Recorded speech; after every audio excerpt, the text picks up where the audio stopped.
நான்காம் கட்ட தேர்தலில் மே 13 அன்னைக்கு உத்தரப்பிரதேசத்தில் ஒரு சம்பவம் நடந்திருக்குங்க. ஒரு சின்ன பையன் உத்தரப்பிரதேசத்தில் உள்ள ஒரு தொகுதியில் உள்ள ஒரு வாக்குச்சாவடியில் போயிட்டு ஒரு முறை இல்லை 2 முறை இல்லை கிட்டத்தட்ட 8 தடவை ஓட்டு போட்டிருக்காப்புல.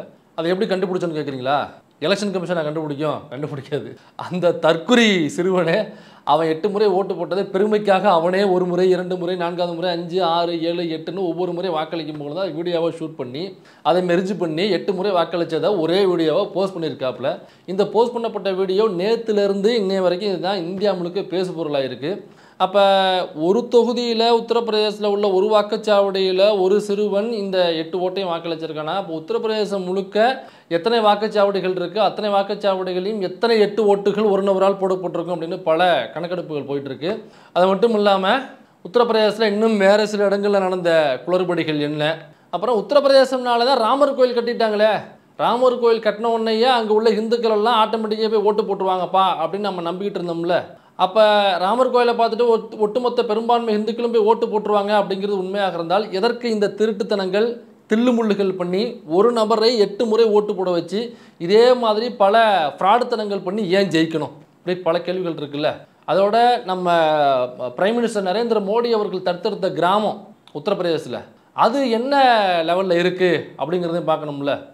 இந்த வீடியோவில் நம்ம பார்த்துருவோம்.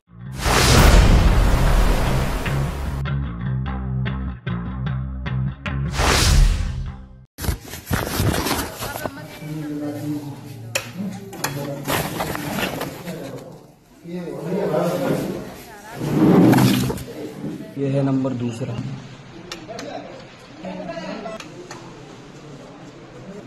तीसरा पांचवा बेटा, ये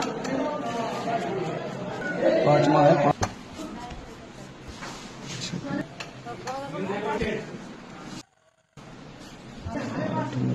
நான்காம் கட்ட தேர்தலில் உத்தரப்பிரதேசத்தில் மே 13 அன்னைக்கு இந்த சம்பவம் நடந்திருக்குங்க. இந்த சின்ன பையன் போய் ஒரு முறை இல்லை 8 முறை வாக்களித்து அதை அவனே வீடியோவை ஷூட் பண்ணி பப்ளிக் போட்டிருக்கான். அதை அகிலேஷ் யாதவ் தன்னுடைய ட்விட்டர் பேஜில் அதை ஷேர் பண்ணியிருக்காரு. இது அகிலேஷ் யாதவ் போட்டதுக்கு அப்புறம் தான் அது பயங்கர வைரலாக இருக்குது. எல்லாரும் இந்தியா முழுக்க இந்த சிறுவனை போட்டு திட்டிகிட்டு இருக்காங்க. அப்புறம் அந்த சிறுவனை ஊக்குவித்து அவங்க அப்பாவை போட்டு திட்டிகிட்டு இருக்காங்க. அவர் ஒரு பிஜேபி லீடர் லோக்கலில். அப்புறம் இந்த பிஜேபி பார்ட்டியையும் கணப்பன திட்டிருக்காங்க. 10ஆவதுக்கு ஒன்றுமே செய்யாத இந்த இந்தியாவை எப்படியாவது முன்னேற்றியே தீருவேன் அப்படின்னு சத்தியம் பண்ணிட்டு போகிறதா நம்ம ஜியையும் போட்டு திட்டிக்கிட்டு இருக்காங்க. எனக்கு இதில் சுத்தமாக உடன்பாடு இல்லை. உண்மையிலே நான் அந்த பையனை பாராட்டுறேன். எஸ், உண்மையிலே அந்த பையனை பாராட்டுறேன், அந்த பிஜேபி கட்சியை பாராட்டுறேன், அவரை பெற்ற அந்த பெற்றோர்களை பாராட்டுறேன், அங்கே உள்ள பிஜேபி லீடர்ஸை முதற்கொண்டு நான் பாராட்டுறேங்க. என்ன அவன் இவ்வளோ பெரிய அயோக்கியத்தனம் பண்ணியிருக்கான் ஒரு பையன், அவனை போய் பாராட்டுறான்னு பார்க்குறீங்களா? உண்மையிலே நான் பாராட்டுறேன். நம்ம யார் பிரைம் மினிஸ்டராக வரணும் யார் வரக்கூடாது அப்படிங்கிறதுல தீர்மானமாக இருக்கும், டிஸ்கஸ் பண்ணுறோம், வாதம் பண்ணுறோம், அதில் ரொம்ப குறியாக இருக்குன்னு வச்சுங்களேன். ஆனால் இவ்வளவு தீர்மானத்தோடு இருக்கக்கூடிய நாம் ஒழுங்காக போய் ஓட்டு போடுறோமா? எல்லாரும் போய் ஓட்டு போடுறோமா? தமிழ்நாட்டுக்குள்ளே இவ்வளவு பகுத்தறிவோடு இருக்கிற நாம் எத்தனை சதவீதம் வாக்கு பதிவு பண்ணுறோம்? பெரும்பாலும் ஒரு குறிப்பிட்ட ரேஷியோவில் நிற்கிது. அதை விட்டு தாண்டவே மாட்டேங்குது ஒவ்வொரு வருடமும், 5 வருடத்துக்கு ஒரு முறை. அப்போ இது அதையோட தாண்டணும்ல. அப்போ குறிப்பிட்ட இந்த நபர் தான் வரணும், இந்த நபர் வரக்கூடாது அப்படின்னு முடிவு பண்ணுற நம்ம எல்லாருமே ஓட்டு போடணும்ல. ஆனால் ஒரு ஓட்டில் என்னங்க வந்துட போகுது? அது எங்கள் ஊரில் கண்டிப்பாக இந்த கட்சி தாங்க வரும், நான் போய் போடுற ஒரு ஓட்டுலேயே மாறாட்ட போது நம்ம நினைக்கிறோம்ல. அந்த பையன் பாருங்கள், ஒரு ஓட்டு இல்லை 8 ஓட்டு போட்டிருக்கான் அந்த பையன். ஒரு ஓட்டு போட நாமளே இவ்வளவு தயங்கும் பொழுது 8 ஓட்டு போட்ட அந்த பையனை நம்ம பாராட்டணுமா இல்லையா? ஏதோ ஒரு கட்சிக்கு போய் ஓட்டை போடுங்கன்னு நம்ம சொல்கிறோம். அந்த பையன் 8 முறை ஓட்டு போட்டிருக்கான். அப்போ பிஜேபி வரணும், பிஜேபி மட்டுமே தான் வரணும் அப்படின்னு நினைக்கிறவங்க போய் ஓட்டு போடுறாங்க. அது ஒரு முறை இல்லை 8 முறை ஓட்டு போட்டிருக்காங்க. நாம் இந்த ஆள் வரக்கூடாது இவர் தான் வரணும்னு நினைக்கிற நாம் ஒரு முறை போய் ஓட்டு போடுறதுக்கே அவ்வளோ யோசிக்கிறோம். ஒரு ஓட்டில் என்ன மாற்றம் வரப்போகுதுன்னு நினைக்கிறேன். அவனுக்கு தெரியுது பாருங்கள், ஒரு ஓட்டு இல்லை நான் 8 ஓட்டு போடணும்னு போய் ஓட்டுருக்கான். அதுக்காக நான் அவனை பாராட்டல, சும்மா ஜஸ்ட் ஃபார் ஃபன்னு. ஆனால் இதில் நம்ம ஒன்று தெரிஞ்சுக்க வேண்டியது இருக்குது. யார் வரணும் யார் வரக்கூடாதுன்னு வாதம் பண்ணுறதோட நிற்கக்கூடாது. நம்ம ஓட்டு போடுறத கண்டிப்பாக பண்ணியே ஆகணும். அதுக்குன்னு இந்த மாதிரி 8 முறை ஓட்டு போடக்கூடாது, ஒரு முறை கண்டிப்பாக போய் போட்டே ஆகணும். இப்போ மே 13 இந்த சம்பவம் நடந்திருக்குங்க. உத்தரப்பிரதேசத்தில் உள்ள ஃபருக்காபாத் அப்படிங்கிற பகுதியில் தான் இந்த சம்பவம் நடந்திருக்கு. அந்த ஓட்டு போட்ட பையனுடைய பெயர் வந்து ராஜன் சிங் தாக்கூர். ஆமாம், ராஜன் சிங் தாக்கூர் அப்படிங்கிறது தான் அந்த பையனுடைய பேர். எல்லாருமே டிவிலலாம் ஒரு இளைஞர் அப்படின்னு போடுறாங்க. இவர் இளைஞர் கிடையாது, சிறுவன், பொடியன், வெறும் 16 வயதே நிரம்பிய சிறுவன். உங்களுக்கே ஷாக்காக இருக்குல்ல? ஏன்னா அது ஒரு முறை ஓட்டு போடணும், அதில் முதல் முறை ஓட்டு போட போகும்போது 18 வயது நிரம்பி இருக்க வேணும்னு சொல்கிறாங்க. 18 வயசே ஆகல, 16 வயசு அந்த பொடியனுக்கு ஆகுது. இப்போ 16 வயசே ஆகக்கூடிய பொடியே இப்படா போய் ஓட்டு போட முடியும்? அதுவும் 8 முறை ஓட்டு போட முடியும் யோசிக்கிறோம்ல. அப்போ பாருங்கள், நாமெல்லாம் 30-35 வயசு ஆகுது, 20-25 வயசு ஆகுது நீங்களும் இருப்பீங்க. நாம் ஒரு முறை ஓட்டு போடுறதுக்கே ஊருக்கு போயிட்டு வரணுமே, அங்கே போயிட்டு வரணுமே சொல்லி யோசிக்கிறோம். அந்த பையனுக்கு ஓட்டு போடுற வயசே ஆகலை, வெறும் 16 வயசு தான். அந்த பையனுடைய அந்த ஆர்வத்தை நம்ம பாராட்டி ஆகணுங்க. 16 வயசில் ஓட்டு போடணுன்ற அவன் ஒரு ஆர்வமாக இருந்திருக்கான் பாருங்க. பிரைம் மினிஸ்டர் யார் வரணும், நான் இவர் வரணும்னு நினைக்கிறேன், நாம ஏன் ஓட்டு போடக்கூடாதுன்னு அவன் தன்னிச்சையாக ஒரு முடிவு எடுத்திருக்கான்ல இல்லையா? அப்போ 18 வயது நிரம்பிய நாமளும் அதை யோசிக்கணும்ல. அதனால் தம்பியை பாராட்டி அவங்க அப்பாவுக்கு ஒரு எஃப்ஐஆரை ஃபைல் பண்ணி விட்டுருக்காங்க. இப்போ அந்த பையன் ஓட்டு போட்டது, அந்த பையனோட பேர் ராஜ் சிங் தாக்கூர், அவங்க அப்பா பேர் அனில் சிங் தாக்கூர். அவங்க நிற்கிற தொகுதி வந்து அலிகஞ்ச் தொகுதி, உத்தரப்பிரதேசில். அங்கே நிற்கிற எம்பி கேண்டிடேட்டு முன்னாள் சிட்டிங் எம்பி தான், இப்பயும் அவர் தான் எம்பியாக நிற்கிறார் பிஜேபி சார்பாக. அவரோட பேர் முகேஷ் ராஜ்புத் தான் அவருடைய பேர். இவருக்கு தான் தம்பி என்ன பண்ணியிருக்காப்புல, மாஞ்சி 8 முறை போய் ஓட்டு போட்டு அவரே வீடியோ எடுத்து போட்டு சிக்கியிருக்காப்புல. இந்த வீடியோ மே 13 அன்னைக்கே எடுத்திருக்காப்புல. ஆனால் அகிலேஷ் யாதவ் உடைய பார்வைக்கு இந்த வீடியோ போய் அவருடைய ட்விட்டர் பக்கத்தில் போட்டு, அதுக்கப்புறம் அகிலேஷ் யாதவ் இதற்கான வாய்ஸை ரைஸ் பண்ணி, ராகுல் காந்தி இதை பார்த்து அவரும் இதற்கான வாய்ஸை ரைஸ் பண்ணி, ஒட்டுமொத்த இந்தியா கூட்டணியில் உள்ள லீடர்ஸும் இதற்கான வாய்ஸை ரைஸ் பண்ணுறதுக்கு அப்புறம்தான் தேர்தல் ஆணையம் முன்னாடி வந்து சரி பரவாயில்ல எல்லாம் கண்டுபிடிச்சிட்டாங்க, வேறு வழி இல்லை, யாரும் கண்டுபிடிக்காமல் இருந்தால் நைஸாக நெருங்கலான்னு பார்த்தோம். அகிலேஷ் யாதவும் கண்டுபிடிச்சிட்டாப்புல, முக்கியமான லீடர் உத்தரப்பிரதேசத்தில். அப்புறம் நம்ம ராகுல் காந்தி வேறு கண்டுபிடிச்சிட்டாப்புல, ஒட்டுமொத்த இந்தியாவும் தெரிஞ்சு போச்சு, பொதுவெளியில் போட்டாங்க.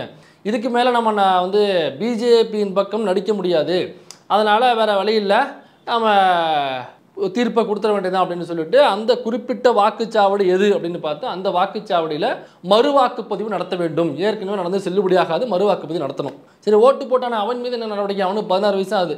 அவங்க அப்பா இருக்காப்புல அனில் சிங் தாக்கூர், அவர் மேலே அவர் அங்கே லோக்கல் பிஜேபி லீடரு, அந்த மூதேவியை கூப்பிட்டு செவ்வில் 4 அப்பி அது மேலே ஒரு எஃப்ஐஆரை போட்டு உள்ளே உட்கார வச்சுருக்காங்க. அந்த வாக்குச்சாவடியில் உள்ள தேர்தல் ஆணையம் நியமித்த அந்த யோக்கியர்கள் இருக்காங்கல்ல, 8 முறை வாக்களிக்க அனுமதித்த அந்த யோக்கியர்கள், அந்த ஒட்டுமொத்த யோக்கியர்களையும் டிஸ்மிஸ் பண்ணியிருக்காங்க, அல்லது தற்காலிகமாக வேலையை விட்டு நீக்கி வச்சுருக்காங்க. இப்போ எனக்கு ஒரு கேள்வி என்னென்னா, அந்த பையன் 8 முறை போய் வாக்களிச்சிருக்கான் அந்த வாக்குச்சாவடியில். காலையில் 8 மணிக்கு வாக்குப்பதிவு நடக்க ஆரம்பிக்குது, ஈவினிங் ஒரு 6 மணி வரைக்கும் போகுதுன்னு வச்சுப்போமே, ஃபார் எக்ஸாம்பிள், கொஞ்சம் முன்ன பின்னா இருக்கலாம். இப்போ இந்த காலகட்டம் இருக்குல்ல, ஒரு 10 மணி நேரம் எக்ஸாம்பிள் வச்சுக்கலாமே, இந்த 10 மணி நேரத்தில் ஒருத்தவன் 8 முறை வாக்களிச்சிருக்கான். சாதாரணமாக நம்ம ஊரில் வாக்குச்சாவடி இருக்கும், போவோம் ஓட்டு போடுவோம், ஓட்டு போட்டுட்டு திரும்ப உள்ள போனோம்னா கண்டுபிடிச்சிருவாங்க. இப்போ ஒருவேளை கிழிச்சிட்டு இந்த கள்ள ஓட்டு போடுறது அப்படின்னாக்க தமிழ்நாட்டுக்குள்ளே பெரும்பாலும் எனக்கு தெரிஞ்சதெல்லாம் இல்லை, முன்னாடி நடந்திருக்கலாம், இப்போல்லாம் அதெல்லாம் இல்லைன்னு வச்சுங்களேன். ரொம்ப ஸ்ட்ரிக்ட்டு இங்கே. உத்தரப்பிரதேசம் மாதிரியோ அல்லது குஜராத் மாதிரியோ அல்லது மத்திய பிரதேசம் மாதிரியோ ராஜஸ்தான் மாதிரியோலாம் இங்கே கிடையாது. தமிழ்நாட்டில் ரொம்ப ஸ்ட்ரிக்ட்டு. ஓட்டு மட்டும் இல்லை, சாதாரண ஒரு எக்ஸாமே அவ்வளோ ஸ்ட்ரிக்டாக நடக்கும். நான் சொல்கிறது பப்ளிக் எக்ஸாமோ நீட் எக்ஸாமோ நான் சொல்லலை, நான் சொல்கிறது சாதாரணமாக ஸ்கூலில் நடக்கிற ஒரு எக்ஸாமே அவ்வளோ ஸ்ட்ரிக்டாக நடக்குங்கிறப்ப எலெக்ஷன் எவ்வளோ ஸ்ட்ரிக்டாக நடக்கும். அதனால் இந்த கள்ள ஓட்டுலாம் இங்கே போகிறது வாய்ப்பு கிடையாது. ஒரு ஓட்டு போட்டு திரும்ப இன்கேஸ் யோசிச்சு பார்ப்போமே, ஒருவேளை வந்தால் கூட அவங்க கண்டுபிடிச்சிருவாங்க. முகவர்கள் உட்காந்துருப்பாங்க, அவங்களுக்கு தெரியும். எல்லா கட்சியினுடைய பூத் ஏஜென்ட்டும் உட்காந்துருப்பாங்க, அவங்க கண்டுபிடிச்சா இப்போ தானே வந்து ஓட்டு போட்டோம், கலையூர் மாமந்தனா நீ, ராஜேந்திர மாமந்தனா நீ அந்த இவர் பையன் தானே, அவர் பேரன் தானே, இப்போ தானே வந்துட்டு போனான்னு சொல்லி ஈஸியாக கண்டுபிடிச்சிருவாங்க அவங்க. அது இல்லாமல் வந்திருக்கிற அதிகாரிகளுமே கண்டுபிடிச்சிருவாங்க, தம்பி இப்போ தானே வந்துட்டு போனது மாதிரி இருக்குன்னு கண்டுபிடிச்சிருவாங்க. சரி, ஒருவேளை அதுவும் இல்லைன்னா வச்சுப்போம், இப்போ ஒரு முறை ஓட்டு போட்டு அப்படியே எக்ஸிட் ஆனாக்கா திரும்ப மறுபடியும் வரணும்னாக்கா அந்த க்யூவில் வந்து நிற்கணும். அவன் இப்போ லாஸ்ட்டாக தான் நிற்கணும், அந்த க்யூ நகர்ந்து உள்ளே வர்றது 1 மணி நேரம் ஆகிடும். அப்போ எப்படி 8 முறையும் வாக்களிச்சிருக்க முடியும்? அப்போ கிட்டத்தட்ட 1 மணி நேரத்துக்கு ஒரு தடவை ஒரு ஓட்டு போட்டிருக்காங்க. 1 மணி நேரத்துக்கு எனக்கு 8 முறைனாக்கா ஒரு தடவை அமைக்கிட்டு திரும்பவும் வெளியில் போகாமல் அங்கேயே 2வது முறை அமைக்கிட்டு திரும்ப 3வது முறை அமைக்கிட்டு அப்படி ஓட்டு போடல.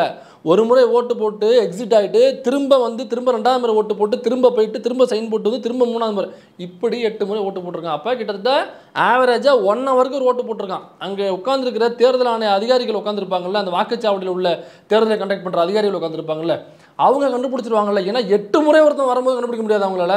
அப்போ அவர்களுடைய அனுமதி இல்லாமல் இது நடந்திருக்காது. இன்னமும் அந்த பையனுடைய வீடியோவிலேருந்து என்ன சொல்கிறாங்கன்னா, ஸ்க்ராலில் ஒரு கட்டுரை போட்டிருக்காங்க. அதில் சொல்லும் பொழுது இந்த பையன் மட்டும் இதை போடலை, இன்னும் பல பேர் இதே மாதிரி அந்த வாக்குச்சாவடியில் போட்டிருக்காங்க. அப்போ அந்த பையன் அந்த மற்றவர்கள் ஓட்டு போடுறதையும் வீடியோ எடுத்திருக்கான், அது கட்டாக இருக்குது அப்படின்னு சொல்கிறாங்க. மற்றவர்கள் ஓட்டு போடும் பொழுது ஊரில் வந்து மாற்றுத்திறனாளிகள் இருப்பாங்க, அல்லது மனநலம் பாதிக்கப்பட்ட நபர்கள் இருப்பாங்க, ரொம்ப வயது முதிர்ந்தவர்கள் இருப்பாங்க, அவங்களாம் வர முடியாமல் இருப்பாங்கல்ல, அவங்களுடைய ஓட்டெல்லாம் ஐடி கார்டை கொண்டு வந்து வச்சு போட்டிருக்காங்க. இவன் மட்டும் இல்லை, ஊரில் இன்னும் சில இதே மாதிரி 15-16 வயசு சிறுவண்டுகள்லாம் இவன் ஃப்ரெண்ட்ஸ் எல்லாம் கூப்பிட்டு வந்து இதே மாதிரி ஓட்டு போட்டிருக்கான். அப்போ அந்த தேர்தல் ஆணைய அதிகாரிகளுக்கு அல்லது தேர்தலை கண்டக்ட் பண்ணுற அந்த வாக்குச்சாவடியில் உள்ள அந்த அதிகாரிகள் தெரியாமல் கண்டிப்பாக அது நடந்திருக்க வாய்ப்பே இல்லை. யோசிச்சு பாருங்கள், உத்தரப்பிரதேசில் ஒரு தொகுதியில் ஒரு வாக்குச்சாவடியில் இவ்வளோ ஓட்டுகள் திருட்டுத்தனமாக தில்லுமுழுத்தனமாக பதிவாயிருக்கு அப்படின்னா, அப்போ உத்தரப்பிரதேசம் முழுக்க உள்ள வாக்குச்சாவடிகளில் எவ்வளவு இந்த மாதிரி திருட்டுத்தனமான தில்லுமுழுத்தனமான அயோக்கியத்தனமான வாக்குகள் எவ்வளவு பதிவாயிருக்கும். இது இல்லாமல் எக்ஸ்ட்ராவாக எவ்வளவு ஓட்டு போலாக இருக்கோ அது இல்லாமல் எக்ஸ்ட்ராவாக கொண்டாந்து திணிப்பாங்கல்ல. இப்போ நேற்று கூட ஒரு வீடியோ போட்டிருந்தோம். 1 கோடிக்கு மேலே எக்ஸ்ட்ரா ஓட்டுகள் வந்து, அதாவது போலான ஓட்டுகளை தாண்டி எக்ஸ்ட்ரா 1 கோடி நம்பர் எக்ஸ்ட்ராவாக காமிச்சிருக்காங்க தேர்தல் ஆணையம். அது பெரிய இஷ்யூவாக இருக்குது. சுப்ரீம் கோர்ட்டில் அந்த வழக்கு இருக்குது. வித்தின் 48 ஹவர்ஸ்க்குள்ளே லிஸ்ட்டு கேட்டிருக்காங்க. அது இன்னும் அப்டேட் வரல. அப்டேட் வந்தாலும் நான் உங்களுக்கு தர்றேன். அதை பற்றின வீடியோ நான் போட்டிருக்கேன்.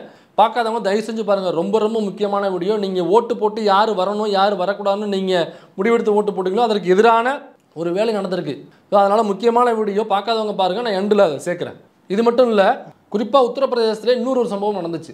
ஒரு தலித் சமூகத்தை சேர்ந்த ஒருத்தர், அவர் ஓட்டு போட வந்தவரை ஓட்டு போட்டுட்டு வந்திருக்காரு. அவரை பிடிச்சி போலீஸ் அங்கே உள்ள காவல்துறையை நடு ரோட்டில் போட்டு அவரை அடின்னு அடித்து மிதிக்குது. என்ன காரணம்னு பார்த்தா, பிஜேபிக்கு அவர் ஓட்டு போடலை, வேற கட்சிக்கு ஓட்டு போட்டாராம். அதற்காக அவர் நடு ரோட்டில் போட்டு மிதிச்சாங்க. இந்த பின்னாடி அந்த ஃபோட்டோ கூட இருக்குது பாருங்கள், அவர் மிதிச்சது. இந்த வீடியோவும் பயங்கர வைரலாக இருந்தது. இந்த சம்பவம் நடந்ததுக்கப்புறம் இவரை பேட்டி எடுக்கிறாங்க. இவர் சொந்தமாக தன்னுடைய வாக்குமூலத்தை கொடுத்துருக்காப்புல. எதற்காக என்ன சொல்லி அந்த போலீஸ் அடித்தாங்கன்றதை அவரே வாக்குமூலமாக கொடுத்துருக்காப்புல. நீங்களே அதை கேளுங்க. मेरा नाम धीरेंद्र है, मैं चौकीदार हूँ भंडगला का, थाना नवाबगंज। मैं अपनी फर्द तहसील लेने आया था और मेरे साथी बोले अभी आ रहे हैं, थोड़ी देर वेट कर लो।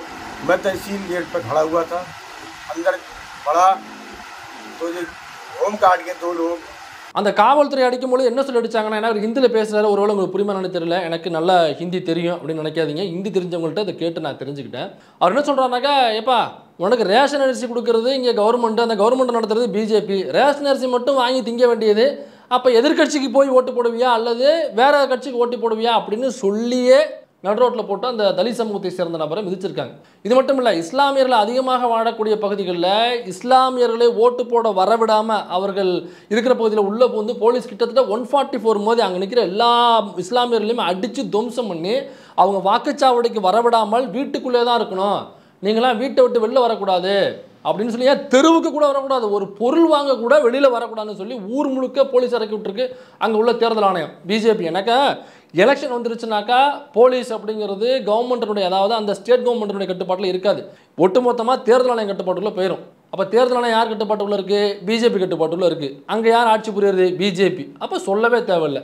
ஒட்டுமொத்தமாக போலீஸை ஊருக்குள்ளே இறக்கி விட்டு இஸ்லாமியர்கள் அதிகமாக வாழ்கிற பகுதியில் மட்டும் அவர்கள் ஓட்டு போட வெளியே வந்தால் அடிக்கிறது, யாரும் வெளில வரக்கூடாது, முஸ்லீம்னாக்கா நீ வீட்டுக்குள்ளே தான் இருக்கணும் எலெக்ஷன் முடிவு வரைக்கும் அப்படின்னு சொல்லி அடிச்சிருக்காங்க.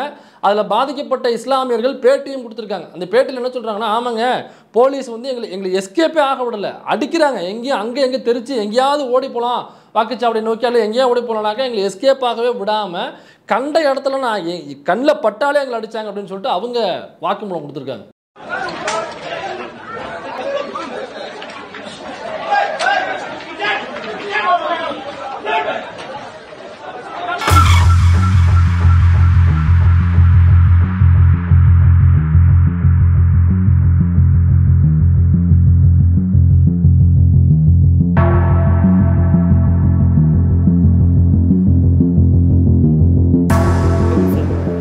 बाद में उन्होंने उसे पर्ची को फाड़ दिया और आधार कार्ड छीन के उसके मारा चाटा, बोले और लाठी चार्ज कर दिया पुलिस वालों ने। फिर वहाँ से भगदड़ इस कदर हो गई कि मैं जी औरतों को भी और आदमियों को भी इस कदर मारा जो 2 मिनट में ही स्कूल खाली हो गया। औरतों को और आदमियों को मार कर निकालना ही है। ये तड़ा बेचारी गिर रही हैं, भाग रही हैं, बच्चे परेशान हैं, सब बच्चे को भी बड़े बड़ों को किसी को नहीं छोड़ा, सबको भगा रही हैं। இந்த எலெக்ஷன்ஸ் மட்டும் இல்லை, அங்கே நடக்கிற எக்ஸாம்ஸ் பார்த்தீங்களா, ஸ்கூல் எக்ஸாமாக இருக்கட்டும் அல்லது காலேஜ் சம்மந்தப்பட்ட எக்ஸாம்ஸாக இருக்கட்டும் அல்லது ஒரு அரசு வேலைக்கு போகிற ஒரு தேர்வாக இருக்கட்டும், அங்கே நடக்கிற தேர்வுகள்லாம் எப்படி நடக்கும்னா, இப்போ தேர்வு ஒரு கட்டடத்தில் நடக்குது, ஒரு ஸ்கூல்லேயே காலேஜ்லேயே நடக்குது அப்படின்னாக்கா அந்த ஸ்கூல் காலேஜை ஒட்டி நம்ம ஊரில் சாரம் கட்டுறதுன்னு சொல்லுவாங்க. பில்டிங் கட்டும் போது சாரம்னு சொல்லுவாங்க. பெரிய பெரிய குச்சியை வந்து இப்படி குறுக்கையை நெடுக்கையுமே கட்டி விட்டுருப்பாங்க. அதில் ஏறி நின்று தான் வெள்ளை அடிக்கிறது அல்லது சுண்ணாம்பு அடிக்கிறது அல்லது செவுருக்கு பூசுறது, இதெல்லாம் அந்த சாரதம் கட்டி சாரத்தில் நின்று தான் வேலை செய்வாங்க.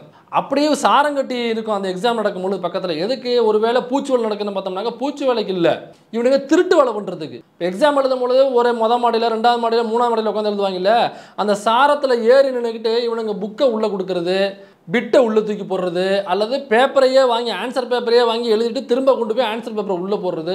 இப்படி தான் உத்தரப்பிரதேசம் போன்ற மாநிலங்களில் எக்ஸாம்ஸே இப்படி தான் நடக்குது. அது நீட் எக்ஸாமாக இருக்கட்டும், பப்ளிக் எக்ஸாமாக இருக்கட்டும், ஸ்கூல் எக்ஸாமு, காலேஜ் எக்ஸாமு, ஒரு கவர்மெண்ட் எக்ஸாம், ஜாபுக்கு போகிற எக்ஸாம், எல்லா எக்ஸாமும் இப்படி தான் நடக்குது.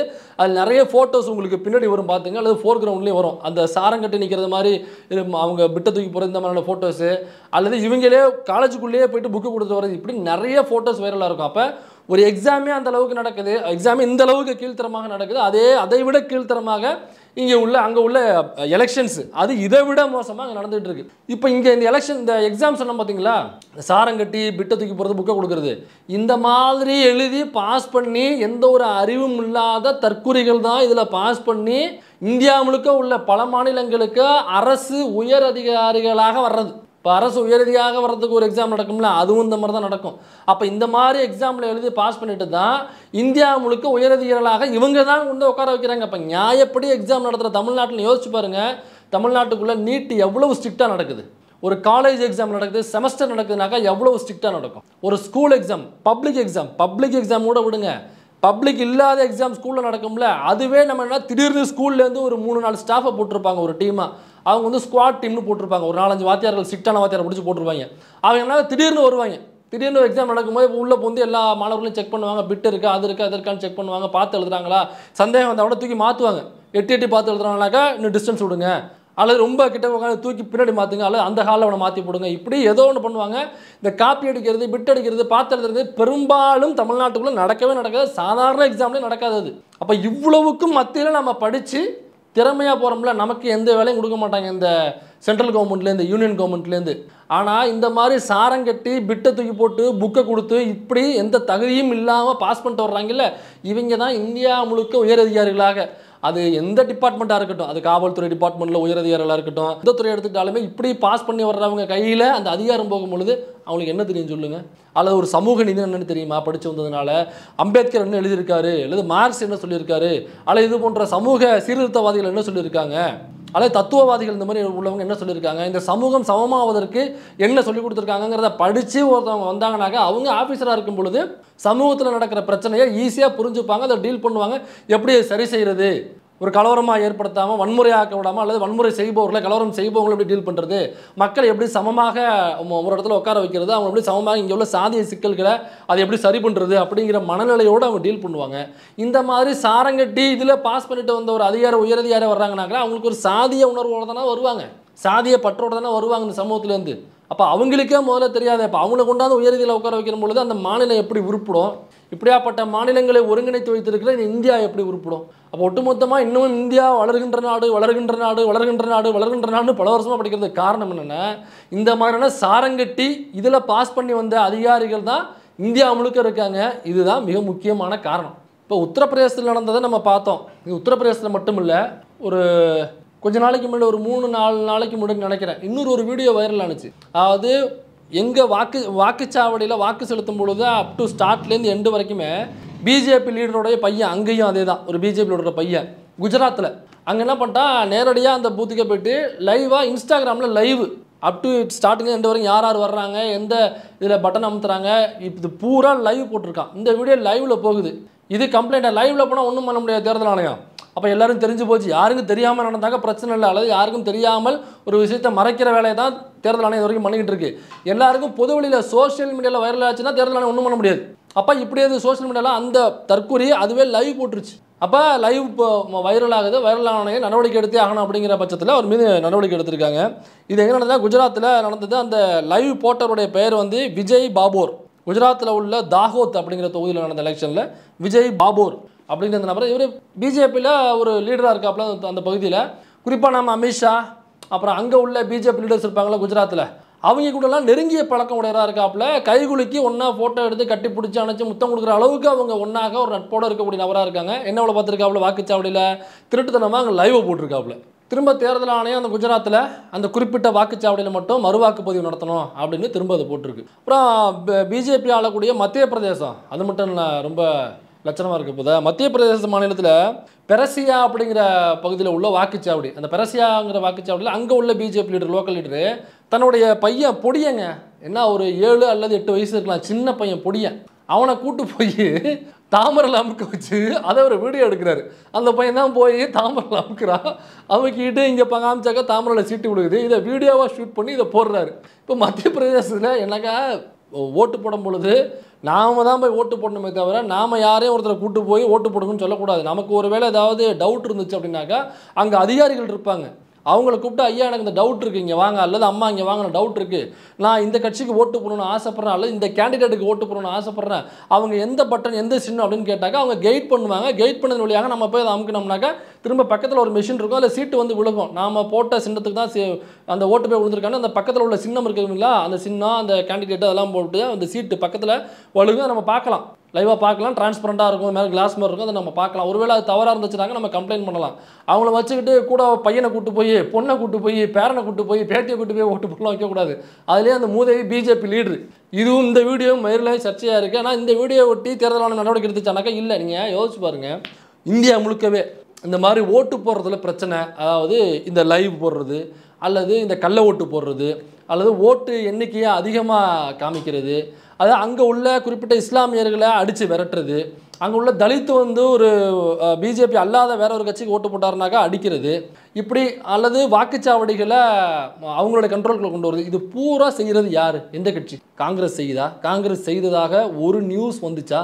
அல்லது எங்கேயாவது ஒரு தகவல், ஆனால் பொய் தகவலாக இருக்கட்டுங்க, ஒரு பொய் தகவலாக இருந்துச்சா காங்கிரஸ் இந்த தொகுதியில் இந்த வாக்குச்சாவடியில் அட்ராசிட்டி பண்ணுறாங்க அல்லது கள்ள ஓட்டு போட்டாங்க, இந்த பாருங்கள் வீடியோ பாருங்கள் ஃபோட்டோ பாருங்கள், ஏதாவது ஒன்று ஒரு பொய் செய்தியாவது, அல்லது இந்தியா கூட்டணிக்குள்ளே உள்ள மற்ற கட்சிகள், திமுக போன்ற கட்சிகள் அல்லது விசிக கம்யூனிஸ்ட் கட்சி அல்லது கம்யூனிஸ்ட் கட்சி ஆளுகிற கேரளாவில் அந்த மாதிரி எதுவும் சம்பவம் வந்துச்சா? கம்யூனிஸ்ட் கட்சி பாருங்கள் இந்த மாதிரியான செயல் ஈடுபடுது, அல்லது மம்தா பானர்ஜி ஆளுகிற வெஸ்ட் பெங்கால் இந்த பாருங்கள் மம்தா பானர்ஜி அவங்க ஆளுங்கட்சியாக இருந்துக்கிட்டு மக்களை வந்து பாருங்கள் பிஜேபிக்கு ஓட்டு போட விடாமல் அவங்களே கள்ள ஓட்டு போடுறாங்க பாருங்கள் அந்த கட்சிக்காரன், ஏதாவது ஒரு வீடியோ ஒரு ஃபோட்டோ. இப்போ இந்தியா முழுக்க இந்த மாதிரி வீடியோஸ் ஃபோட்டோஸ்லாம் வைரல் ஆகும் பொழுது யார் பண்ணதாக அந்த குற்றச்சாட்டு வருது? பிஜேபிக்காரன் பண்ணதாக தான் அந்த குற்றச்சாட்டு வருது. இன்னொரு ஒரு இடத்துல உத்தரப்பிரதேசம் தான் நினைக்கிறேன், மேபி அது நியூஸ் கார்ட்ஸாக கூட வந்திருக்கு. ஒரு அம்மா ஓட்டு போட போயிருக்காங்க, அவங்களுக்கு தெரியல ஓட்டு போடுறதுனாக்கா எந்த கட்சி எதுன்னு மறந்துட்டாங்க போட்டிருக்கு, அல்லது எந்த கேண்டிடேட் எதோ மறந்துட்டாங்க. உதவிக்கு கூப்பிட்டுருக்காங்க, அந்த பக்கத்தில் உள்ளவங்களை அந்த அதிகாரியை கூப்பிட்டுருக்காங்க. அவங்க வந்து இவங்க சொன்னது வேற கட்சிக்கு ஓட்டு போட சொல்லி இவங்க சொல்லியிருக்காங்க. அந்த வந்த அம்மா தேர்தல் அதிகாரிகளை அதை வந்து படார்னு தாமரையில் அமுக்கிட்டு போச்சு, அதுவும் இஷ்யூ ஆயிருக்கு. இப்போ தேர்தல் அதிகாரியும் இந்த வேலையை பண்ணுறாங்க. அப்போ இந்தியா முழுக்க தேர்தல் ஆணையம் முதற்கொண்டு பிஜேபிக்கு வேலை செஞ்சுருக்கு. அப்போ தேர்தல் ஆணையமே களத்தில் இங்கே வேலை செய்யுதுனாக்கா எப்படி இதை டார்கெட் பண்ணுறது? ஏதாவது ஒரு தவறு நடக்கும் பொழுது தட்டி கேட்க வேண்டிய தேர்தல் ஆணையமே தவறை செய்பவர்களுக்கு துணை போகுது அப்படின்னா, இந்த வேலியே பயிரம் எதுன்னு சொல்லுவாங்கல்ல, இந்த வேலி பயிரை மட்டும் மேய்ஞ்சா பரவாயில்ல, அது நிலங்களை ஒட்டுமொத்தமாக சேர்த்து மேய்ஞ்சிருது, அந்த நிலத்துக்கு சொந்தக்காரனையும் சேர்த்து மேய்ஞ்சிருது. அப்படிங்கிற போல நம்ம எங்கே போய் முறையிடுறது? இப்போ உத்தரப்பிரதேசத்தில் ராமர் கோயில் கட்டினாங்க. ராமர் கோயில் கட்டினதால உத்தரப்பிரதேசம் இன்னும் மடக்க உள்ள அந்த வடக்கு நண்பர்கள் எல்லாருமே அந்த ராமர் கோயிலுக்கு விலை போயிட்டாங்க. அந்த ராமர் கோயில் கட்டினோடனே அவங்க முழுக்க இஸ்லாமிய விருப்பம் கொண்டவர்கள், அங்கே உள்ள எல்லா இந்துக்களுக்குமே அப்படியாப்பட்டவர்கள் வடக்கு நண்பர்கள் பூரா. அதனால் அவங்க பூரா இந்த ராமர் கோயில் அப்படின்னு கட்டினோடனே ஒட்டுமொத்தமாக பிஜேபி கொண்டு ஓட்டை போட்டுருவாங்க. அவ்வளோதாங்க, ஒன்றுமே பண்ண முடியாதுங்க. ஐயோ, அங்கே உள்ள நபர்கள் எல்லாருமே அதுக்கு அவ்வளோதான், ராமர் கோயிலுக்கு மன்னிச்சுட்டாங்க, ஒன்றுமே பண்ண முடியாதுங்க, ஆட்டோமேட்டிக்காக பிஜேபி தாங்க வரும் அப்படின்னு நாமளும் சேர்த்து தான் நம்பிட்டு இருந்தோம். ஆனால் அது பொய் அப்படிங்கிறத இந்த 8 முறை ஓட்டு போட்ட அந்த சிறுவன் இருக்கான்ல, அவன் நமக்கு உணர்த்திட்டு போயிட்டான். அப்படின்னா இல்லைங்க, உத்தரப்பிரதேசம் மட்டும் இல்லை, மத்திய பிரதேசம் மட்டும் இல்லை, ராஜஸ்தான் மட்டும் இல்லை, இன்க்ளூடிங் குஜராத் வரைக்குமே அங்கே உள்ள எல்லா ஹிந்துக்களும் தாமரை சப்போர்ட்டர் அல்ல, பிஜேபி சப்போர்ட்டர்ஸ் அல்ல, இவங்க பிஜேபி சப்போர்ட்டர்ஸாக இவர்களாம் இருக்கிறார்கள் என்ற ஒரு கருத்துருவாக்கத்தை வெளியில் வச்சு இந்த நடுநிலை ஸ்வீட் பாக்ஸ் மணி போன்றவர்களை வச்சு பேச வச்சுட்டு பிஜேபி வளர்ந்துருச்சு போன்ற கருத்துருவாக்கத்தை உருவாக்கிட்டு தேர்தல் ஆணையத்தை தூக்கி பேக்கெட்டுக்குள்ளே போட்டுக்கிட்டு இவங்களுக்கு ஓட்டே உழுகாத வாக்குச்சாவடிகள் முழுக்க இவங்க கைப்பற்றி எக்ஸ்ட்ரா ஓட்டுகளாக பதிவாயிருக்கு அப்படிங்கிற எண்ணிக்கையில் பிஜேபி ஓட்டுகளை உள்ள தள்ளி விடுறது, அல்லது ஓட்டு போட வர இயலாத நபர்கள் இருப்பாங்கல்ல அவங்களுடைய ஓட்டுகளை பூரா பிஜேபிக்கு இவங்களே பிடிச்சி குத்தி விட்டு பிஜேபி ஜெயிச்சிருச்சுருந்தாங்க சொல்லியிருக்காங்க. ஒருத்தன் 8 ஓட்டு போட்டதாங்க பிஜேபியை ஜெயிக்க வைக்க முடியும் ஒரு தொகுதியில். அப்போ ஒருத்தன் 8 ஓட்டு, காங்கிரஸ்காரன் ஒரு ஓட்டு தான் போடுவான், அல்லது அகிலேஷ் யாதவ் கட்சிக்காரன் ஒரு ஓட்டு தான் போடுவான், அல்லது கம்யூனிஸ்ட் கட்சிக்காரன் ஒரு ஓட்டு தான் போடுவான், திமுககாரன் ஒரு ஓட்டு தான் போடுவான், விசிக ஒரு ஓட்டு தான், அல்லது மற்ற இஸ்லாமிய கட்சிகள் இருக்கும்ல அவங்களும் ஒரு ஓட்டு தான். ஆனால் பிஜேபி மட்டும் ஒருத்தன் 8 ஓட்டு போட்டு தான் இப்போ கடந்த 2 எலெக்ஷன் அப்படி தான் ஜெயிச்சிருக்காங்க. அப்போ இந்த ராமர் கோயிலை வச்சு ஒன்றும் நடக்கலை. எனக்கு ராமர் கோயிலை வச்சு அங்கே உள்ள ஹிந்துக்கள் எல்லாம் இஸ்லாமிய வெறுப்பு இவங்க பண்ண வெறுப்பு பிரச்சாரம் பயங்கரமாக போய் சேர்ந்துருச்சு, அதனால் ஹிந்துக்கள் ஓட்டெல்லாம் அவங்க பாக்கெட் பண்ணிட்டாங்க அப்படின்னாக்கா பிஜேபி எதுக்கு ஒருத்தனை விட்டு 8 ஓட்டு போட வைக்கணும்? எதுக்கு இஸ்லாமியர்கள் வாழ்கிற பகுதியில் இஸ்லாமியர்கள் அடித்து எதுக்கு விரட்டணும்? ஆட்டோமேட்டிக்காக ஹிந்துக்கள் ஓட்டு தான் உங்களுக்கு பாக்கெட் ஆக போகுது. அப்போ உத்தரப்பிரதேசத்தில் நம்ம கேரண்டி ராமர் கோயில் கட்டியாச்சு, வெறுப்பு பிரச்சாரத்தை விதைச்சாச்சு, மக்கள் எல்லாமே வெறுப்பு பிரச்சாரத்தை நம்பிட்டாங்க, முஸ்லீம்கள் தான் எதிரிகள் தீவிரவாதிகள் நம்பிட்டாங்க. அதனால் ஒட்டுமொத்த அங்கே உள்ள 80% அல்லது 75% உடைய இந்துக்களுடைய ஓட்டு முழுக்க பிஜேபிக்கு வந்து சேர்ந்துடும் அப்படின்னு நம்பியிருந்தா பிஜேபி எதற்கு அங்கே இஸ்லாமியர்களை அடித்து நொறுக்கணும்? எதற்கு தலித்துகளை ஓட்டு போடாத தலித்துகளை அடித்து நொறுக்கணும்? எதற்கு ஒரு பிஜேபிக்காரன் 8 ஓட்டு அங்கே போடுறான்? எதற்கு எந்த கட்சிக்கு ஓட்டு போடுறதுன்னு தெரியாமல் அங்கே குழம்பி நிற்கிற மக்களை கொண்டு போய் அங்கே உள்ள தேர்தல் ஆணைய அதிகாரிகள் அதனால் வாக்குச்சாவடி அதிகாரிகளை போய் எதுக்கு அவங்கள பிடிச்சி தாமரையில் குத்த வைக்கணும்? எனக்கு ஆட்டோமேட்டிக்காக தான் ராமர் கோயிலுக்கான ஓட்டுகள் பூரா இந்துக்கள் ஓட்டுக்கு பூரா உங்களுக்கு வரப்போகுது. அப்புறம் எதுக்கு இவ்வளோ தில்லு முழுத்தனம், எவ்வளோ ப்ராடத்தனம், எதுக்கு இவ்வளோ 420 அப்போ நம்ம தோற்றுருவோம் அப்படிங்கிற பயம் அவங்களுக்கு இருக்குது. ஆட்டோமேட்டிக்காக 2 எலெக்ஷனாக தோக்க வேண்டியது தான். இப்படி தான் ஓட்டு போட்டு ஜெயிச்சிருக்கானுங்க. அதுவும் 3வது எலெக்ஷன் ரொம்ப கிடுக்கிடுத்து போயிருக்கானுங்க. பயம் வந்து உச்சத்தில் நிற்கிது அவங்களுக்கு. அதனால் உச்சா கூட போக முடியாமல் இவனுங்க 8 ஓட்டு போட வைக்கிறது. அப்போ இந்த ராமர் கோயில் இதெல்லாம் செல்லுபடியாகலன்னு அர்த்தம். அந்த மக்கள் இதெல்லாம் நம்பலை. இப்போ தமிழ்நாட்டிலலாம் நம்ம மக்கள் ஓட்டு போடுறோம், சில நேரம் இந்த கட்சி அல்லது சில நேரம் அந்த கட்சி அப்படின்னு மாற்றி மாற்றி ஓட்டு போடுறோம். நாம் யார் வரணும்னு நினச்சி ஓட்டு போடுறோமோ அவங்க தான் சிஎம் ஆகுறாங்க. அதனால் அவங்க கொடுத்த வாக்குறுதிகளை நிறைவேற்றணும் அப்படின்னு சொல்லி நிறைவேற்றாத பொழுது நம்ம ப்ரெஷர் போடுவோம் எதிர்கட்சிகள்லேருந்து, அல்லது மக்கள் ப்ரெஷர் போடுவாங்க, மீடியாக்கள் ப்ரெஷர் போடும், கேள்வி கேட்கும் ப்ரெஸ் மீட்டில்.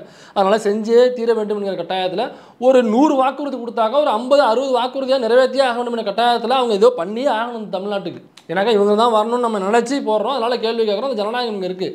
அப்போ நாம் இவங்க தான் வரணும்னு நினச்சி ஓட்டு போட்டவங்க வராமல் யார் வரக்கூடாதுன்னு நினச்சி ஓட்டு போட்டோமோ அவங்க ஆட்சி புரிகிற உத்தரப்பிரதேசம் இருக்குல்ல, அப்போ இந்த மாதிரியான இந்த மாதிரியான ஓட்டெடுப்புகள் நடந்து வரக்கூடிய உத்தரப்பிரதேசமோ குஜராத்தோ மத்திய பிரதேசமோ ராஜஸ்தானோ அந்த பிஜேபி ஆளுற மாநிலங்களோ அப்புறம் இப்படி ஓட்டு போட்டு ஒருத்தவங்க சிஎம் வந்தால் இந்த மாநிலத்துக்கு என்னத்தை செஞ்சு கிழிச்சிருவாப்புல? அப்புறம் எப்படி இந்த மாநிலம் உயரும்? இந்த நேர்மையாக ஜனநாயக இதில் வரலனாக்கா அவன் திருட்டு பண்ணத்தானே இருப்பான். அவன் வந்து மாநிலத்துக்கு என்னத்தை செஞ்சிருவாப்புல? அதனால தான் அங்கே உள்ள அந்த உத்தரப்பிரதேச உள்ள மாநிலங்கள்லாம் கடைசியாக இருக்குது. அங்கே உள்ள கிராமங்கள்லாம் ரொம்ப மனிதர்கள் உள்ள வாழ முடியாத அளவுக்கு ஆனால் மாநிலமாக கிராமங்களாக அங்கே உள்ள மாநிலங்கள் இருக்குது. அங்கெல்லாம் கவர்மெண்ட் ஹாஸ்பிட்டலே கிடையாது, தெரியுங்களா? கவர்மெண்ட் ஹாஸ்பிட்டலே கிடையாது.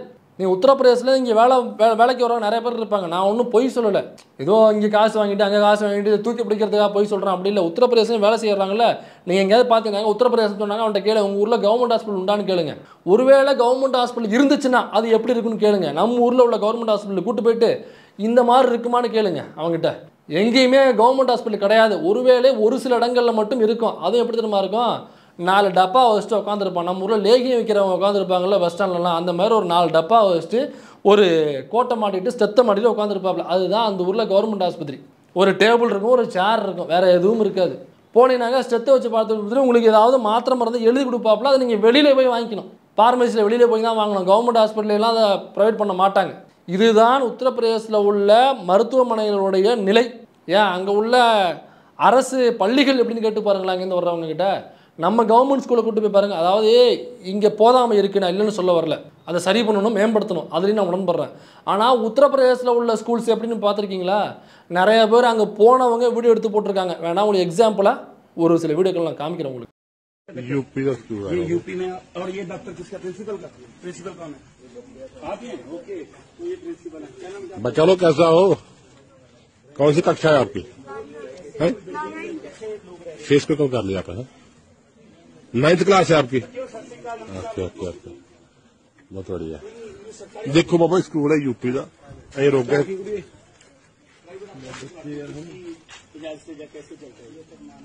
இந்த ஸ்கூல்ஸ் மட்டும் இல்லைங்க. இப்போ நம்ம ஜி இருக்காப்புல, ஜியினுடைய தொகுதி வாரணாசி. அந்த வாரணாசியில் உள்ள கிட்டத்தட்ட 8 கிராமங்களை அவர் தத்தெடுத்துருந்தாப்புல. உத்தரப்பிரதேசத்தில் யார் நம்ம ஜி தத்தெடுக்கிறனாக்கா, அதுவும் ஒரு பிரைம் மினிஸ்டர் அவருடைய தொகுதியில் உள்ள 8 கிராமங்கள் கிட்டத்தட்ட தத்தெடுக்கிறாரு அப்படின்னாக்கா அவருடைய நேரடி கண்காணிப்புக்குள்ளே அது போகும். அப்போ எல்லா அதிகாரிகளும் களத்தில் இறங்கி வேலை பார்ப்பான். பிரைம் மினிஸ்டரோட தொகுதி அவர் தத்தெடுத்திருக்காப்புல அப்படின்னா அதை ஒரு எக்ஸாம்பிளான வில்லேஜஸாக மாற்றி காமிக்கணும். அந்த பீரியட் முடியறதுக்குள்ளே அவர் பாருங்கள் இது எப்படி ஆக்கியிருக்கேன் பாருங்கள். இந்த மாதிரி தான் இந்த கிராமங்கள் எப்படி இருந்த கிராமத்தை நான் எப்படி ஆக்கியிருக்கேன் அப்படின்னு காமிச்சு தான் இந்த மாதிரி தான் நான் இந்தியாவையும் மாற்ற போகிறேன், எனக்கு ஓட்டு போடுங்க அப்படின்னு அடுத்த எலெக்ஷனுக்கான கேம்பெயினுக்கான அந்த 8 கிராமம். அந்த 8 கிராமத்தில் ஒரே ஒரு கிராமம் மட்டும் டோம்கிரின்னு நினைக்கிறேன். அந்த கிராமத்தினுடைய பேர் டோம்கிரி, வாரணாசியில் இருக்குது.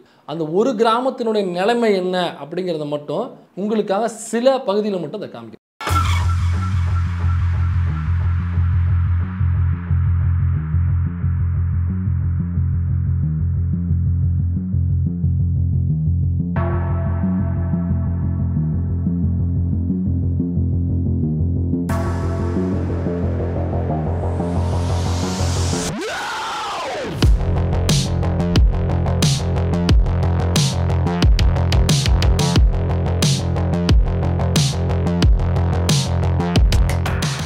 இது பிரைம் மினிஸ்டருடைய நேரடி கண்காணிப்புல நேரடி கட்டுப்பாட்டுக்குள்ள அவர் தத்தெடுத்திருக்கிற கிராமம். அவர் தத்தெடுத்திருக்கிற கிராமமே இந்த லட்சணம் தான்னா அப்போ இந்தியாவுடைய லட்சணம், அவர் கண்காணிப்புக்குள்ள நேரடி கண்காணிப்புக்குள்ள இருக்கிற கிராமமே இந்த லட்சணம்னா அப்போ மற்ற மாநிலங்களில் உள்ள கிராமங்களோட நிலைமை. இந்த பிரைம் மினிஸ்டர் தான் நம்மகிட்ட வந்து நான் அப்படியே இதுவாக்க போகிறேன், நான் அப்படியே அதுவாக்க போகிறேன், அப்படியே புரட்டி போட போகிறேன், அப்படியே நிமித்தி போட போகிறேன், அப்படியே ஆமை மாதிரி கவுத்தி போட போகிறேன் அப்படின்னு நம்மக்கிட்ட வந்து உருட்டிக்கிட்டு ஓட்டு கேட்குறப்பல. அதனால் நல்லா யோசிச்சுங்க மக்களே. இந்த மாதிரியான கிராமங்கள் மாதிரி தான் நம்ம ஊருக்குள்ளேயும் வேணும் அப்படின்னாக்கா தாராளமாக நீங்கள் அந்த கட்சிக்கு ஓட்டு போடுங்க. அப்படிலாம் இல்லைங்க, மனிதர்கள் வாழ்வதற்கு தகுதியான ஊர்களாக கிராமங்களாக அல்லது நகரங்களாக எங்களுக்கு வேணுங்க, அந்த அடிப்படை வசதிகளோடு வேணுங்க, அதற்கு தாண்டியும் எங்களுக்கு வசதிகள் வேணுங்க அப்படின்னாக்கா யாருக்கு ஓட்டு போடணும் அப்படிங்கிறத நீங்களே யோசிச்சு போட்டு போடுங்க. இது நாம் ஏற்கனவே யோசிச்சு ஓட்டு போட்டாச்சு. வருகிற அடுத்தடுத்த எலெக்ஷனில் நாம் யோசிச்சு ஓட்டு போடணும். ஒருவேளை இதை யாராவது வட மாநிலங்களில் உள்ள தமிழர்கள் அங்கே வாக்கு உங்களுக்கு இருக்குது அப்படின்னாக்கா இந்த வீடியோவை பாருங்கள், நீங்கள் யோசித்து யாருக்கு ஓட்டு போடணும் அப்படிங்கிறத யோசிச்சு போடுங்க.